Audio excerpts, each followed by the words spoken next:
Method number 4, अब हम GTM कर चुके हैं, DM कर चुके हैं, ALM कर चुके हैं। अब हम आते हैं S, A कहो, M कहो, T कहो। स्ट्रक्चरल सिचुएशनल टीचिंग कह लो, स्ट्रक्चरल सिचुएशनल अप्रोच कह लो, स्ट्रक्चरल सिचुएशनल मेथड कह लो। बात ये है कि स्ट्रक्चरल शब्द जो है वो अप्रोच है, ना कि मेथड। एक्चुअली स्ट्रक्चरल जो है वो एक अप्रोच है, ना कि मेथड। अभी तक जो अपन ने 3 मेथड्स देखे, हमने अभी तक जो 3 मेथड्स देखे वो 100% सैटिस्फैक्टरी नहीं हो पाए, और इंग्लैंड में भी और अमेरिका में भी, दोनों देशों में खूब चर्चाएं चली कि क्या करें कम्युनिकेशन इंग्लिश में हो सके। इस चीज को सुधारने के लिए अपन क्या कर सकते हैं।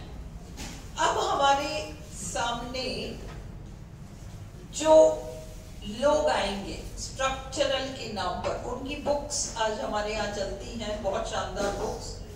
तो हॉर्नबी नाम की ग्रामरियन है और उन्होंने पूरे स्ट्रक्चर्स वगैरह पे काम कर रखा है।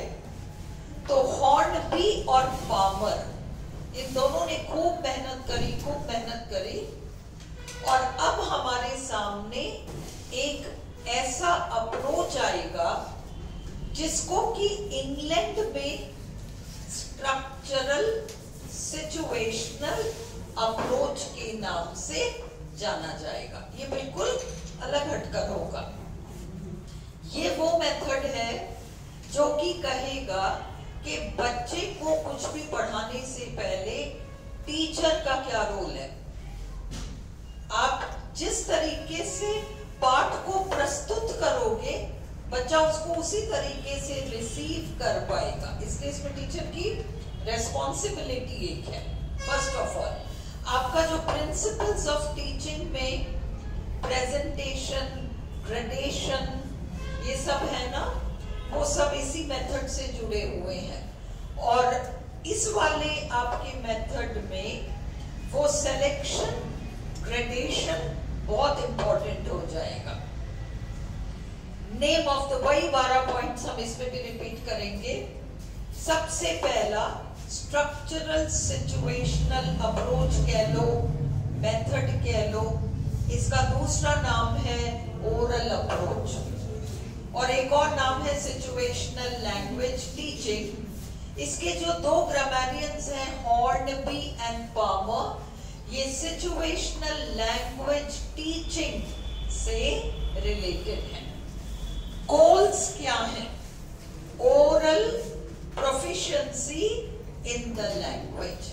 ये भी वही कहेगा, ओरली हम प्रोफिशिएंट हो जाए, मतलब दक्षता हमारे अंदर आ जाए। इनका भी यही है।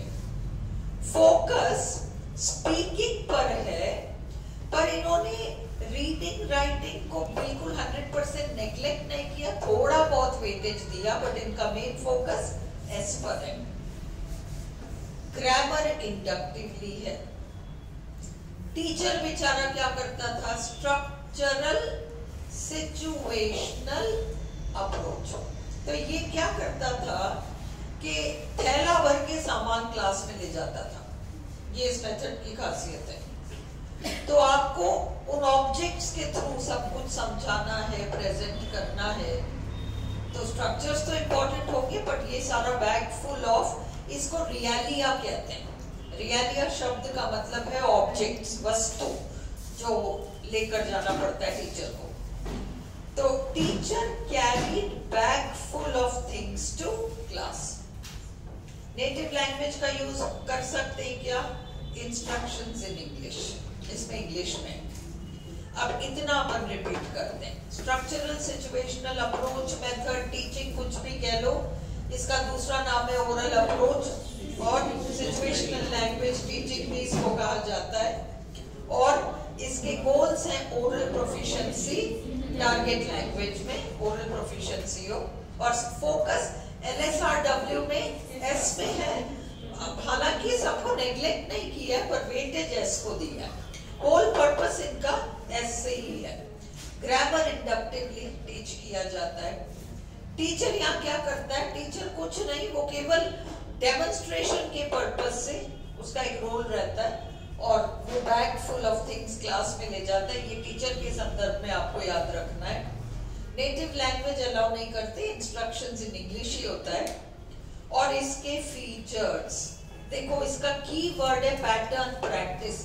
जैसे ALM का ड्रिलिंग की वर्ड है, ड्रिलिंग, यहाँ पर पैटर्न प्रैक्टिस इस मेथड का की वर्ड है ना।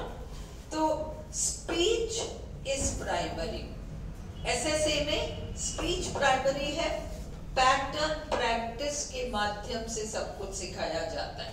एक ही सेंटेंस पैटर्न्स होते हैं ना अपन के, S+V+O+A, पैटर्न्स को प्रैक्टिस कराते को, सेंटेंस स्ट्रक्चर्स, पैटर्न प्रैक्टिस। इसके 3 बेसिक प्रिंसिपल्स हैं। क्या है? Selection, gradation, presentation. इनसे रिलेटेड है तीनों, सिलेक्शन, ग्रेडेशन, प्रेजेंटेशन, दोनों SSA से रिलेटेड है। उसके अलावा लेसन 3 स्टेप्स में कंप्लीट होता है। 3 P's है वो, लेसन 3 स्टेप्स में कंप्लीट होता है। 3 P's। पहले प्रेजेंट करेगा, टीचर क्या करेगा, एक स्ट्रक्चर को प्रेजेंट करेगा, टीचर स्ट्रक्चर प्रेजेंट करेगा, बच्चे उसको प्रैक्टिस करेंगे, फिर बच्चे उसको प्रोड्यूस करेंगे। ठीक है, तो इसलिए प्रेजेंटेशन, प्रैक्टिस, फिर खुद ही प्रोड्यूस कर देंगे, प्रोडक्शन। मीनिंग ऑफ वर्ड्स, अब ये ध्यान दो, ये जो SSA है ये केवल और केवल स्ट्रक्चर को देखेगा, मीनिंग को ध्यान नहीं देगा। देखो कई बार अपन से कोई कुछ कहता है और अगर हम केवल उसको स्ट्रक्चरली देखें कि उसमें उसने इसको लिया, फिर उसको लिया, फिर उसको लिया, फिर वहां एक वर्ड जोड़ा, तो इसका ये मतलब निकल रहा है। ऊपर ऊपर से देख रहे हैं अपन तो ये मतलब निकल रहा है। कहने वाला एक्चुअली भाषा में इतना वो नहीं है, स्किल्ड नहीं है, उसके पास बहुत लिमिटेड वोकैबुलरी है। उसने इसको इससे जोड़ा, उसको इससे जोड़ा, एक वाक्य बना के आपको कह दिया। कहना वो एक्चुअली कुछ और ही चाह रहा है, उसमें गहराई है। पर आप केवल स्ट्रक्चर को सुनोगे और स्ट्रक्चर का जो मतलब निकलेगा आप उसको फाइनल मानोगे, आप उसकी गहराई में मीनिंग तक तो जाओगे ही। SSA स्ट्रक्चर को इंपॉर्टेंस देगा over meaning. Structure and form important, not meaning. अभी ALM में भी वही था, इसमें भी वही है। ओके, स्ट्रक्चरल ग्रामर नाम की एक चीज और उठकर आएगी जो केवल स्ट्रक्चर्स पर फोकस करती है, मीनिंग कुछ भी निकला। अपन ने किया था the cat sat on the mat, क्या है? S+V+PP, the cat sat on the mat, SVPP, prepositional phrase। अब the mat sat on the cat कर दिया तो क्या हुआ? doesn't matter, स्ट्रक्चर तो सेम है, तो उसका जो मीनिंग निकलेगा वो ठीक है, वहीं तक। तो कहाँ पे? हाँ, मीनिंग ऑफ, एक बार क्विक रीडिंग लगा के फिर याद करते हैं। Meaning of words understood the way it is used in a situation or through objects। जो जैसी बात समझ में आती है उसी को फाइनल मान लेंगे। Vocabulary list is to be memorized। Vocabulary तो रटनी पड़ेगी। Vocabulary सारे मेथड्स में, GT मेथड में रीडिंग टेक्स्ट से आती है, डायरेक्ट मेथड में एनवायरनमेंट सिचुएशन से आती है, जो ऑब्जेक्ट्स वगैरह क्लास में है वो सारा बिल्कुल इन एंड अराउंड। और ALM में क्या होता है? सिचुएशंस से, वो सिचुएशन से रिलेटेड जो वोकैबुलरी है, और इसमें मेमोराइज करना पड़ता है।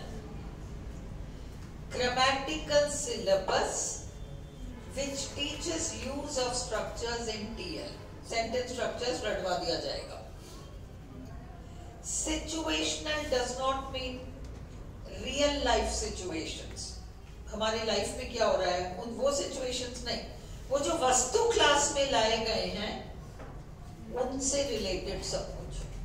थैला भर के जो टीचर सामान लेके आ रहा है उसको कुछ भी सिखाना है, उसको उससे रिलेटेड पहले सामान ढूंढना पड़ेगा, थैले में भरना पड़ेगा, तब वो क्लास आएगा और उसी से रिलेटेड फिर सब कुछ चलेगा. ये है सिचुएशनल, ये है सिचुएशन. एएलएम और इसमें क्या है डिफरेंस? एएलएम में तो at the bank and the post office है ना, इसमें रियलिया रिलेटेड सिचुएशंस है.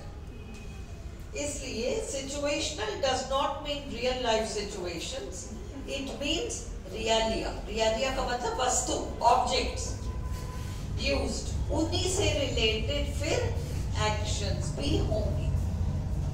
श्रद्धा इतनी जोर से क्या ठोक रही थी तू बात? इतनी देर से हम सुन रहे हैं, क्या कर रही थी?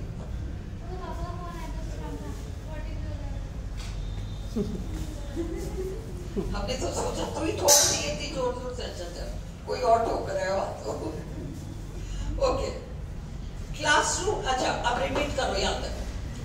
स्ट्रक्चरल सिचुएशनल मेथड नाम है, दूसरा नाम है oral approach, situational language teaching या अप्रोच जो भी है. नंबर 2 फोकस, उसका गोल क्या है?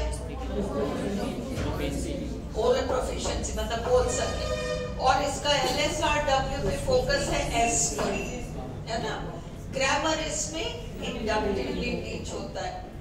टीचर का रोल क्या होता है? कुछ नहीं, कोई फैसिलिटेटर है, वो सब कुछ ऑब्जेक्ट्स भर के सामान क्लास में ले जाएगा और उनको उन्हीं से रिलेटेड चीजें वो सीख रहे हैं लैंग्वेज में. नेटिव लैंग्वेज नहीं, इंस्ट्रक्शंस इन इंग्लिश. इसके फीचर्स क्या है? सबसे पहले speech is primary, pattern practice इसका कीवर्ड है. Speech is primary, pattern practice इसका कीवर्ड है. लेसन को 3 बेसिक प्रिंसिपल, इसमें देखो 2-3 आ रहे हैं. इसमें एक तो लेसन 3 स्टेप्स में कंप्लीट होता है और दूसरा इसके 3 मूल सिद्धांत है. सिद्धांत है सिलेक्शन, ग्रेडेशन, प्रेजेंटेशन, वो तो रटना नहीं है. और लेसन जो 3 स्टेप्स में कंप्लीट होता है वो क्या है? Presentation, practice, production. ये है. तो लेसन 3 स्टेप्स में कंप्लीट होते हैं. प्रेजेंट करता है टीचर, फिर वो बच्चे प्रैक्टिस करते हैं, फिर उसको वे प्रोड्यूस करते हैं. और इसके 3 प्रिंसिपल्स हैं, सिलेक्शन, ग्रेडेशन और प्रेजेंटेशन. फिर मीनिंग ऑफ वर्ड्स अंडरस्टूड, बिल्कुल एग्जैक्टली जैसे एक होता है अपन ने किया था ना कनोटेशन और डिनोटेशन. डिनोटेशन होता है डिक्शनरी मीनिंग, कनोटेशन होता है गहराई में भावार्थ और शब्दार्थ. शब्दार्थ और भावार्थ में अंतर होता है ना. शब्दार्थ एक होता है, भावार्थ एक अलग होता है. ये शब्दार्थ पे जाएंगे बस, इसके आगे पीछे कहीं नहीं जाएंगे. स्ट्रक्चर जो मीनिंग दे रहा है वही उनके लिए सेंट्रल है. तो meaning of words understood, the way it is used in a situation और थ्रू ऑब्जेक्ट्स. वोकैबुलरी लिस्ट्स इसमें मेमोराइज किए जाते हैं. ग्रामेटिकल सिलेबस प्रॉपर रहता है, which teaches use of structures in target language. तो मतलब structures, target language के structures कौन से होते हैं और उसको हम कैसे यूज करते हैं ये सिखाया जाता है. Situational does not mean real life situations, it means related to realia. रियलिया से जो वस्तु टीचर क्लास में ले जाता है उनसे related. Classroom activities, memorising dialogues. अब ये ड्रिल्स, तरह तरह की एक्सपेंशन, रेपिटेशन, सब्स्टिट्यूशन, ये इस वाले मेथड में वो आपसे नहीं पूछेंगे ये, क्योंकि ये सब मिलती जुलती सी अलग बिल्कुल हटकर, जैसे एएलएम में ड्रिलिंग सेंट्रल है उसमें वो पूछ सकते हैं, है ना. तो इसमें ऐसा कुछ नहीं है. एडवांटेजेस ये है कि पैटर्न मास्टरिंग स्ट्रक्चर्स। परंतु डिसएडवांटेजेस ये हैं कि बोलना प्रॉपरली आ नहीं पाता, does not develop linguistic competence. ये भी एएलएम की तरह बोरिंग है, बहुत ज्यादा ड्रिल है, ड्रिल इसमें भी है, ड्रिल उसमें भी है। ड्रिल एएलएम में बहुत ज्यादा है, रटना उसमें बहुत ज्यादा है, over memorisation, over mastery, over learning सब एएलएम में है। Importance to structure more than meaning, ये याद रखो। एसएससी पे अगर कोई प्रश्न पूछेंगे तो इसके आसपास पूछेंगे, इससे रिलेटेड होगा कि स्ट्रक्चर को महत्व देते हैं मीनिंग के ऊपर। और इसके आपके जो लिंग्विस्ट्स हैं वो है हॉर्नबी एंड पावर। एक बार दोबारा से देख लो, एसएसए आपका नाम है उस मेथड का, other names oral approach and situational language teaching है। गोल्स है oral proficiency in the target language और फोकस स्पीकिंग पर है। ग्रामर इंडक्टिवली पढ़ाया जाता है, टीचर केवल carrying a bag full of objects है। नेटिव लैंग्वेज नॉट अलाउड है। फीचर्स में speech is primary, pattern practice. और इसके 3 प्रिंसिपल्स हैं, selection, gradation, presentation. Lessons completed in 3 steps, PPP, presentation, practice, production, है ना। फिर meaning of words understood by the way it is used in structure. Structure में तुमने इसको इससे जोड़ा, इसका तो यही मतलब निकलता है ना। और तुम्हें पता है कि लैंग्वेज एक ऐसी चीज है जिससे सबसे ज्यादा झगड़े होते हैं। तूने ये कहा था, अरे मेरा ये मतलब थोड़ी ना था, होता है ना। ये सब लैंग्वेज के खेल हैं ये। तो vocabulary list is to be memorise, ये याद करना पड़ेगा आप लोगों को। ग्रामेटिकल सिलेबस जो कि स्ट्रक्चर्स को सिखाता है, टारगेट लैंग्वेज के स्ट्रक्चर्स को सिखाता है। सिचुएशनल का मतलब रियल लाइफ सिचुएशन नहीं, सिचुएशन का मतलब रिलेटेड टू रियलिया। ठीक है, याद हो जाएगा। कितने हैं? 1 2 3 4 5 6 7। एक बार रिपीट कर लो। Speech is primary, pattern practice, 3 principles, presentation, selection, gradation. 3 step lesson है, प्रेजेंटेशन, प्रैक्टिस, प्रोडक्शन। और फिर चौथा है हमारा मीनिंग अंडरस्टूड, बिल्कुल अकॉर्डिंग टू स्ट्रक्चर। वोकैब्युलरी कहाँ से आती है? List to be memorised. Grammatical syllabus है जो कि स्ट्रक्चर सिखाती है। Situational does not mean real life situations, it means realia. चलो 9, इसमें मेमोराइजिंग डायलॉग्स। इसमें से शायद ही पूछ पाएंगे क्योंकि ये बहुत कुछ एएलएम से मिलता जुलता सा है ना। जो अलग हटकर है, दिख रहा है, वो पूछ सकते हैं वो। एडवांटेजेस में pattern practice helps in mastering structures, ये भी नहीं पूछेंगे। डिसएडवांटेज में पूछ लेंगे। याद रखना एसएसए आपका importance to structure over meaning है। क्या हो गया? क्या हो गया? क्या पास कर रहे हो क्लास में? छोटे बच्चों की चाबी दे दो, इसको देनी है चाबी। चलो, और डिसएडवांटेजेस में importance to structure over meaning. ALM में भी यही था, पर इसमें बहुत ज्यादा है, इसमें तो 100% है। और इसके लिंग्विस्ट्स हैं आपके हॉर्नबी और पावर।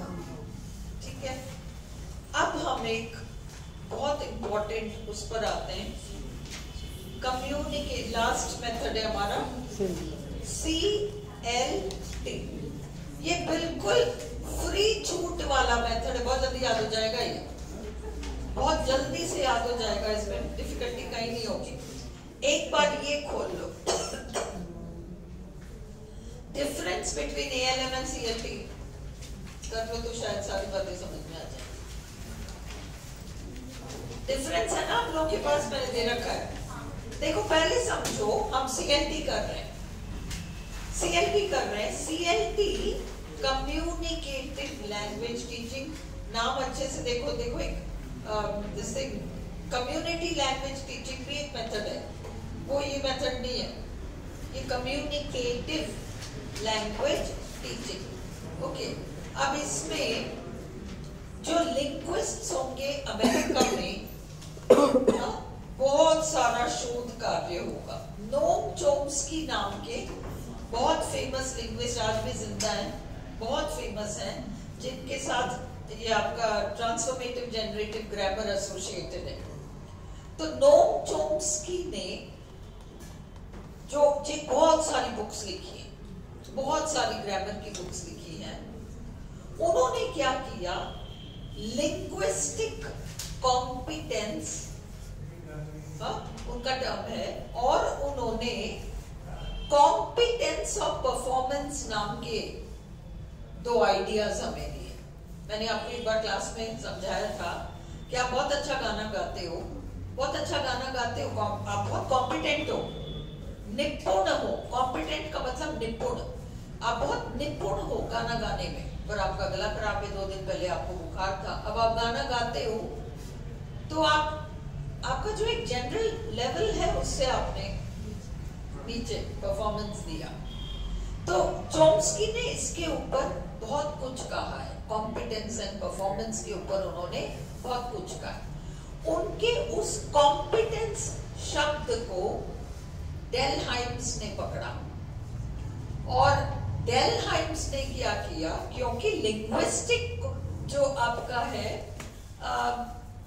जो एक टर्म है वो नोम चोम्स्की का है। अपन ने अभी एक मेथड एएलएम में देखा था कि लिंग्विस्टिक कॉम्पिटेंस होना चाहिए, लिंग्विस्टिक भाषा व्याकरण ये कॉम्पिटेंस होना चाहिए, एएलएम कहता है। ये मेथड कहेगा जाने तो लिंग्विस्टिक कॉम्पिटेंस को कम्युनिकेटिव कॉम्पिटेंस होना चाहिए, ये भी ओरल को जोड़ देगा। डिफरेंस क्या है, एएलएम कहता है लिंग्विस्टिक कॉम्पिटेंस, भाषा अच्छे से आनी चाहिए आपको, आपका उच्चारण सही होना चाहिए, आपका ये सही होना चाहिए, आपके स्ट्रक्चर सही होने चाहिए, आपका व्याकरण सही होना चाहिए, आपका सब कुछ सही होना चाहिए। ये लोग कहेंगे कुछ सही हो या मत हो, जाने दो, तुमने जो बात कही वो हमें समझ में आ गया ना, बस खत्म कहानी। कम्युनिकेटिव कॉम्पिटेंस, तो जब कम्युनिकेटिव, हम अकेले अपने कमरे में बंद होके थोड़ी ना बातें करते हैं, हम समाज में उठते बैठते लोगों से मिलते जुलते हैं, तो कम्युनिकेटिव कॉम्पिटेंस कहाँ दिखाई पड़ेगा, सोसाइटी। अंडरस्टूड? तो इसलिए इसका एक सोशल पक्ष होगा इस मेथड का, है ना। तो अब अपन इसको उस हिसाब से देखते हैं। देखो, इसका नाम आपको पता चल गया, सेकंड वाला नाम भी पता चल गया, नहीं कम्युनिकेटिव लैंग्वेज टीचिंग, स्टार्ट ही नहीं किया अभी अपन ने। कम्युनिकेटिव लैंग्वेज टीचिंग, इसके बाकी नाम है नोशनल फंक्शनल अप्रोच। अब देखो, ग्रामर स्ट्रक्चरल हो सकता है, बिल्कुल नियम पर चलने वाला, एक हो सकता है फंक्शनल। जरूरी नहीं है कि तुम परफेक्टली बोलो, तुम जो बोलो मेरे समझ में आ जाए। तुमने व्याकरण का क्या खिचड़ी पकाया वो सब जाने दो, मेरे को बात समझ में आ गई। अब इसमें ग्रामर सेकेंडरी हो गई, उच्चारण एएलएम कहेगा ढंग का उच्चारण होना चाहिए, सीएलटी कहेगा समझ में आने लायक होना चाहिए कि तुम कौन सा शब्द बोल रहे हो। तुम्हारा प्रोनाउंसिएशन इतना उठपटांग हो कि मेरे को शब्द ही नहीं समझ में आया, वो नहीं होना चाहिए। तुमने हेडेक को हेडाक कह दिया, वो चलेगा। हेडेक को हेडाक कह दो, कोई बात नहीं, मुझे समझ में आ गया, हेडाक मतलब हेडेक कह रहा है, ये भी चलेगा।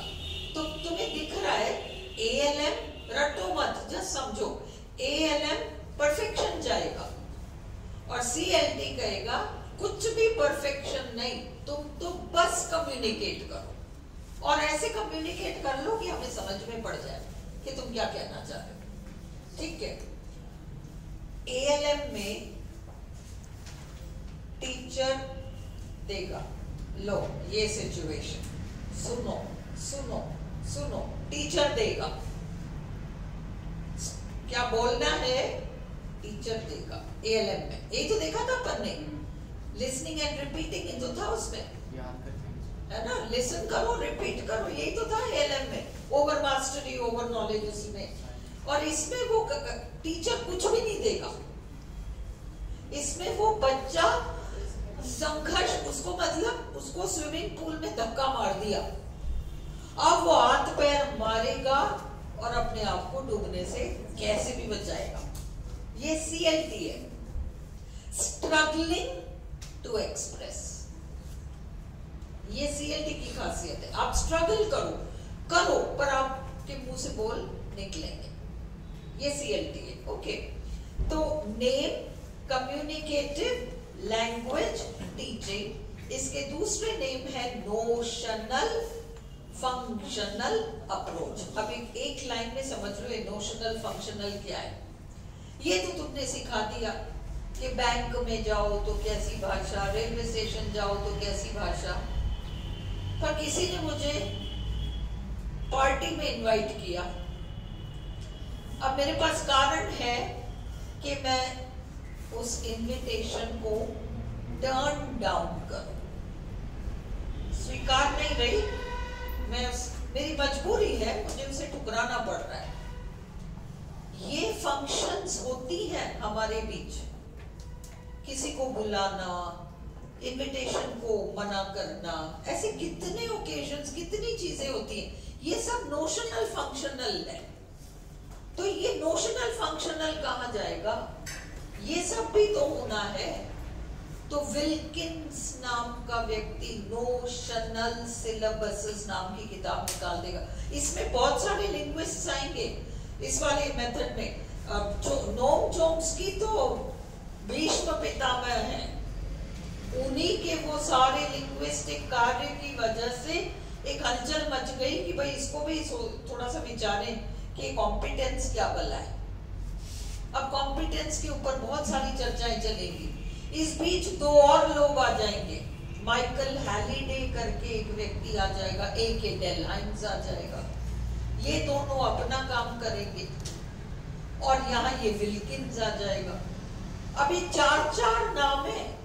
ये सच है कि स्टार्टिंग पॉइंट नोम चोम्स्की है CLT के, पर इसका जो एक कंसेप्चुअल बेस है, जैसे तुम लोगों ने पढ़ा, जब तुम लोगों ने लिटरेचर पढ़ा था तो तुम लोगों ने देखा कि ये जो मेटाफिजिकल शब्द है, मेटाफिजिक्स शब्द सबसे पहले जॉन ड्राइडन ने यूज किया था, उन्होंने यूज किया और उसको एक प्रॉपर फॉर्मेट में इस तरह की पोइट्री को मेटाफिजिकल कहते हैं। ये तो सैमुअल जॉनसन ने किया। उसी तरह से Noam Chomsky is equal to John Dryden. अब बात समझ में आ रही है? उन्होंने ये कॉम्पिटेंस की चर्चाएं की हैं। वो तो जॉन ड्राइडन ने जैसे मेटाफिजिक्स यूज किया, वैसे नोम चोम्स्की ने कॉम्पिटेंस यूज कर दिया।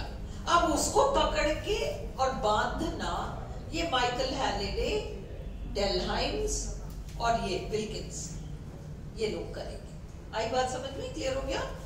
तो इसलिए इसका नोशनल फंक्शनल अप्रोच या दूसरा नाम फंक्शनल अप्रोच। फंक्शनल का मतलब काम चलाओ। अरे तुम्हारा गीजर काम कर रहा है क्या? हाँ, इट इज फंक्शनल, कर भी जाता है कभी कुछ कुछ हो भी जाता है, ज्यादातर कर जाता है वैसे। This is functional. Okay, struck, हाँ, नहीं, नोशनल का मतलब ये सारे नोशंस है, प्लीज, थैंक यू, हाँ मैं आऊंगी, नहीं मैं नहीं आ सकती, मैं दिल्ली जा रही हूँ, तो तुम टर्न डाउन कर रहे हो इनविटेशन को, किसी को इनवाइट कर रहे हो। ये जो हमारे सोशल फंक्शंस होते हैं, ये नोशंस होते हैं। रिक्वेस्ट करना, कमांड देना, थ्रेटन करना, ये सब नोशंस होते हैं। तो भाषा में अब स्ट्रक्चर तो कर रहे हो, S+V+O+C+A। इन नोशंस का क्या करोगे? ये भी तो सिखाओ क्योंकि भाषा हम इन नोशंस के लिए बोलते हैं, यही तो हमारा सोशल पर्पस होता है ना, ये है नोशनल फंक्शनल। ओके, इसका एक सामाजिक पक्ष जो है, और उसमें बहुत सारी इस तरह की बातें आ जाएंगी, request, order, command, all these things will come, invitations, declinations, all these, ये सब आपके नोशनल फंक्शनल में आ जाते हैं। कोल है कम्युनिकेटिव, ट्रू एंड फॉल्स के लिए very important, communicative competence is the goal. ALM का क्या था? Linguistic competence is the goal, और इसका लिंग्विस्टिक कॉम्पिटेंस का मतलब प्रॉपर ग्रामर, प्रॉपर उच्चारण, प्रॉपर एवरीथिंग। कम्युनिकेटिव कॉम्पिटेंस का मतलब ऐसे बोलो कि थोड़ा हमें समझ में आ जाए कि तुम क्या कहना चाह रहे हो, है ना। Communicative competence is the goal. Difference याद रखना, इन दोनों मेथड्स में एक क्वेश्चन डिफरेंस पर आ सकता है। फोकस, ये देखो LSRW शुरू से चारों पर जोर देता है। कौन सा एक मेथड है जो चारों पर शुरू से है ना? ALM में चारों यूज तो होता है, परंतु पहले LS, फिर बहुत बाद में RW। और वो जो स्ट्रक्चरल है, स्ट्रक्चरल सिचुएशनल, वो इग्नोर तो किसी को नहीं करता, पर स्पीकिंग को जरूरत से ज्यादा महत्व दे देता है ना। और इसलिए इसमें एक बैलेंस है सब चारों में। तो focus LSRW। Grammar inductive, grammar inductive है पर स्ट्रक्चर बेस्ड ग्रामर है। याद रखो CLT का जो ग्रामर है वह ग्रामेटिकल स्ट्रक्चर्स को लेता है और फंक्शनल भी है, दोनों काम करता है। वो जो हमारा स्ट्रक्चरल सिचुएशनल था, वो तो स्ट्रक्चर स्ट्रक्चर स्ट्रक्चर, तुमने जो स्ट्रक्चर में तुमने ये कहा ना, इसका यही मतलब है। ये कहता है CLT, तुमने स्ट्रक्चर में कुछ भी कहा पर मीनिंग ये नहीं कर रहा। तो स्ट्रक्चरल प्लस फंक्शनल कौन सा ग्रामर है?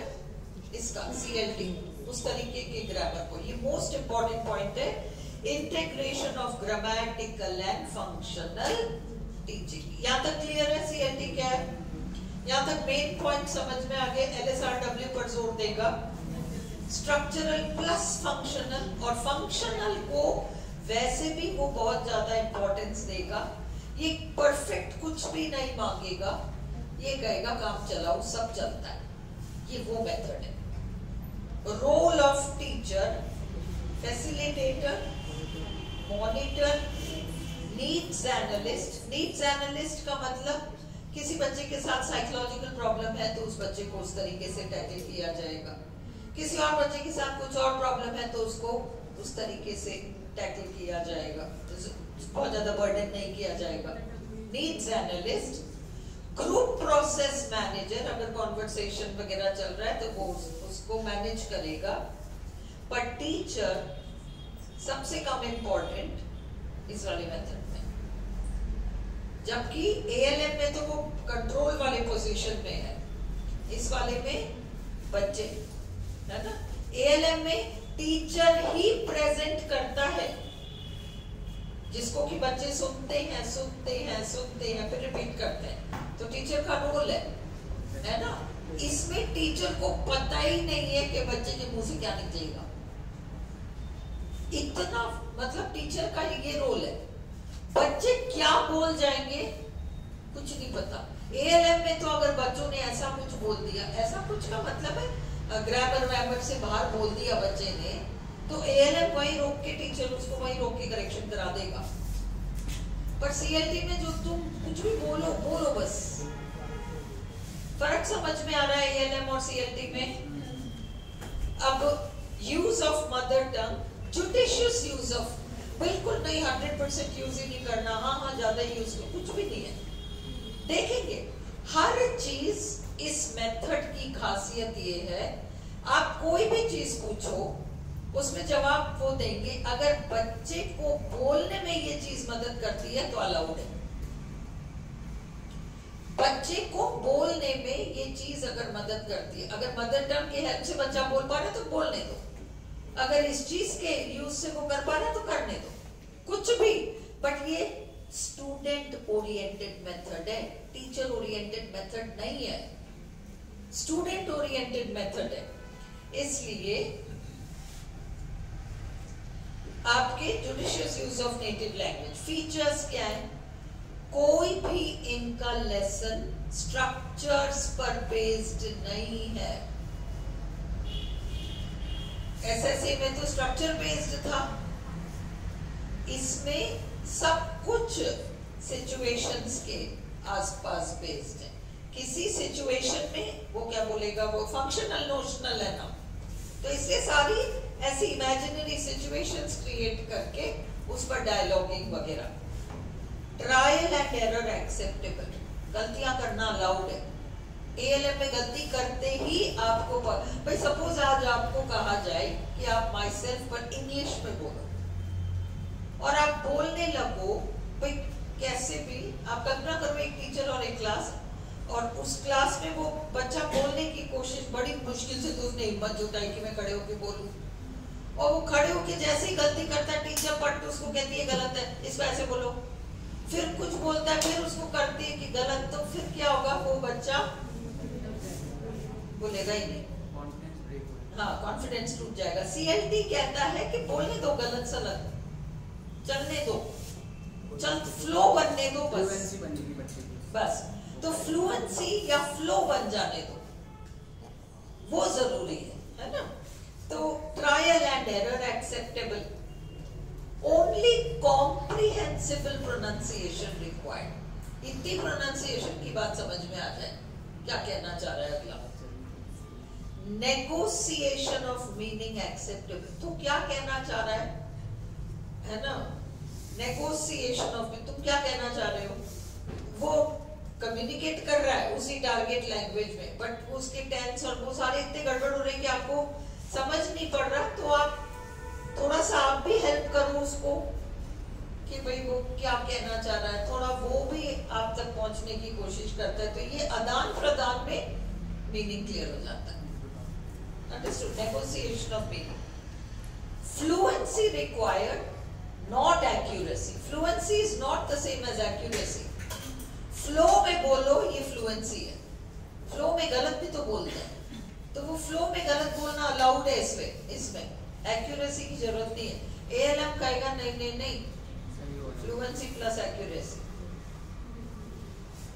Do not rely on a teacher for a model. ALM में क्या होता है, टीचर देती है या देता है पहले, फिर बच्चा उसको रिपीट करता है ना, लिसनिंग देन रेस्पॉन्डिंग, या कुछ भी नहीं है, वो मुक्त है ना।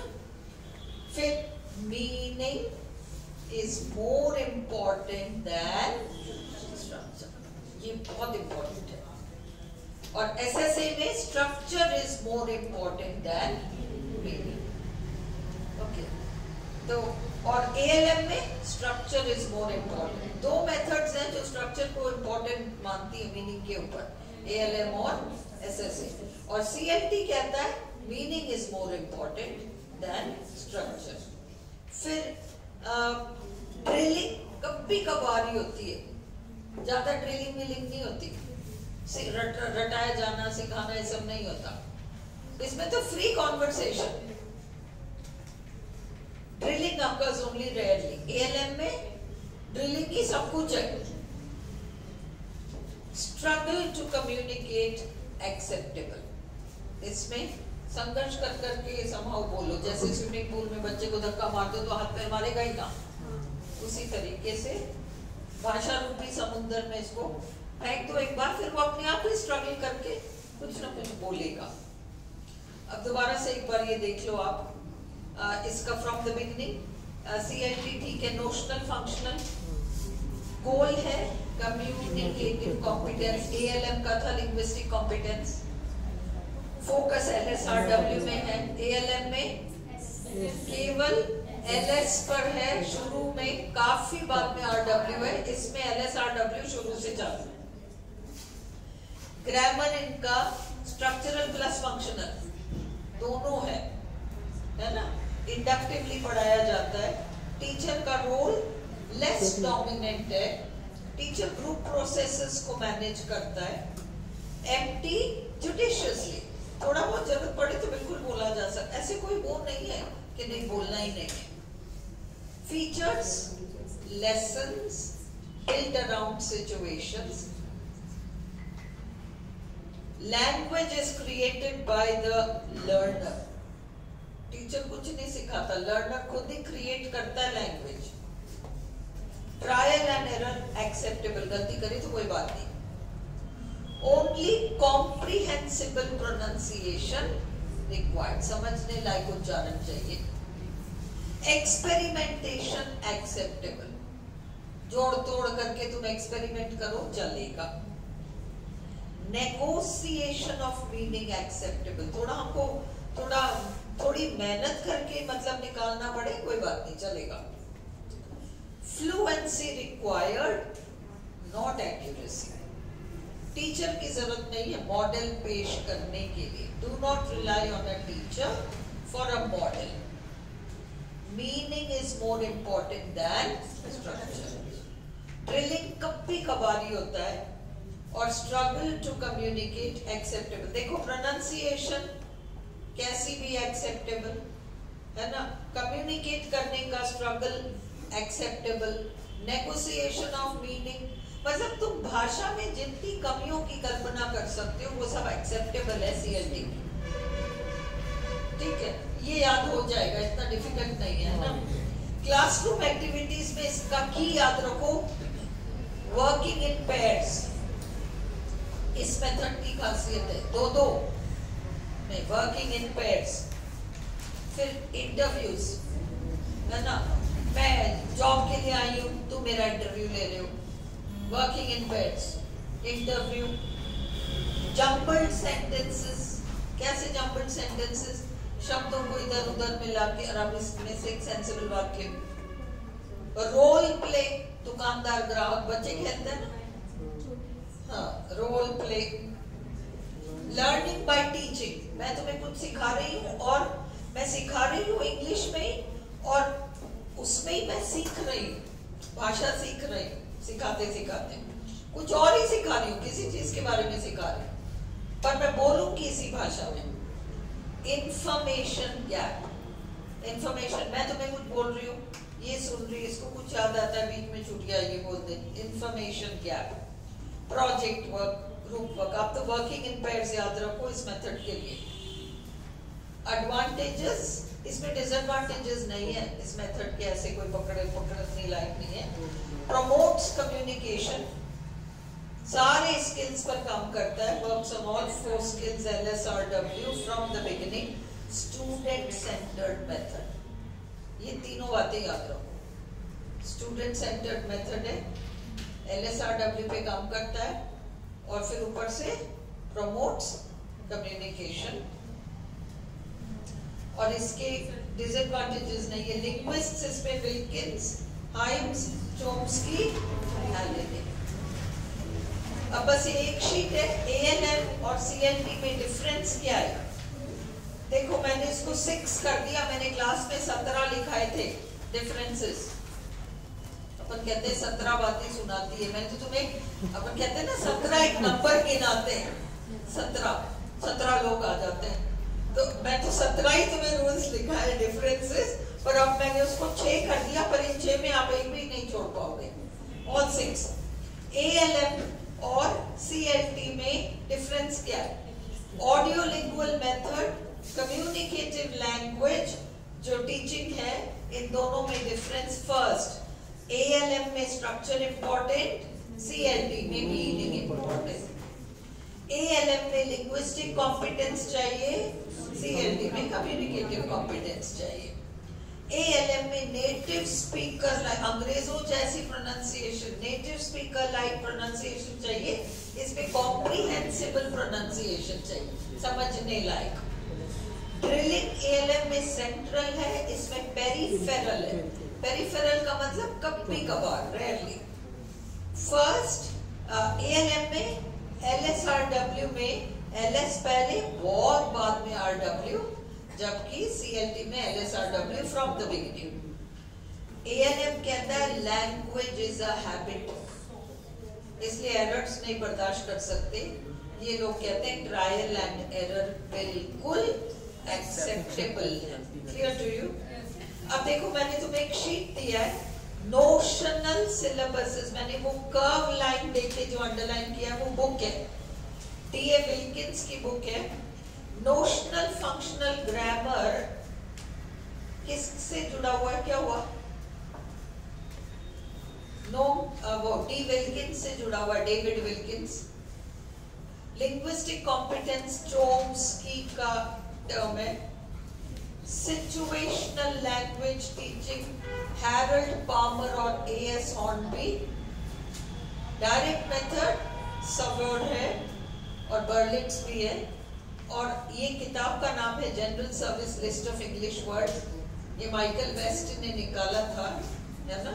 और इसने कहा था कि फॉरेन लैंग्वेज सीखने के लिए 2000 शब्द तो आने चाहिए, उससे कम चल जाएगा। कम्युनिकेटिव कॉम्पिटेंस डेल हाइम्स है। ट्रांसफॉर्मेशनल जनरेटिव ग्रामर चोम्स्की है, लिख लो चोम्स्की। और चोम्स्की है। और फिर गाइड टू पैटर्न्स है, बहुत फेमस ग्रामर की बुक है, A.S. हॉर्नबी। और स्ट्रक्चरल ग्रामर के फाउंडर है C.C. फ्राइज। बस ये रट लो, इतना सा 6-7। और अब हम अगले वीडियो में क्विज स्टार्ट करेंगे। क्विज आपके, अभी रुको, क्विज आपके 3 पार्ट्स में है। पार्ट 1 कंपल्सरीली आपको करना है, पार्ट 2 भी कंपल्सरीली याद करना है, पार्ट 3 मैं यहाँ कराऊंगी, आप उसमें से जितना याद कर सको उतना कर लो, बाकी छोड़ दें, है ना? 40 मार्क्स आपके शॉर्ट है अगर ये 3 क्विज आपके कंप्लीट है, ठीक है? मैं याद करा दूँ, बंद कर दो और पानी